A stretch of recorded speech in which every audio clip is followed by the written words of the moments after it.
Mitä haluaisitte kissojen yleisön vievän mukanaan tapahtumasta? Ennen kaikkea toivoisin, että yleisö vie tästä kisasta sen innostuksen ja arvostuksen ammatillisesta koulutuksesta. Täällä on huikea mahdollisuus nähdä yli 50 alaa ja tännehän tuodaan sitten paikallisista opiskelijoita, ihan päiväkotiopiskelijoista sitten sinne niin kuin yläasteopiskelijoihin asti. Ja he pääsevät näkemään, mitä eri aloilla tehdään ja mitä siellä oppii, minkälaisia taitoja ja minkälaisiin ammatteihin sitä kautta voisi ponnistaa. Toivotaan, että monella syttyy unelma siitä, mitä haluaisi isona tehdä.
Mä oon osallistunut taitajaan vuonna 2022 Porissa.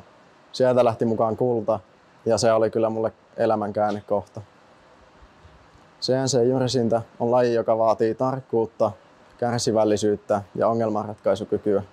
Taiteen jälkeen osallistuin kansalliseen karsintaan, josta mulle aukesi tie WorldSkills Lyon 2024 kilpailuun. Samanlaista reittiä pääsin tämän vuoden Euroskills Herning 2025 kilpailuun. Toimin WorldSkills Champions Trustin jäsenenä, mikä tarkoittaa sitä, että olen miljoonien nuorten ääni paikoissa, joissa heillä kuuluisi olla ääni.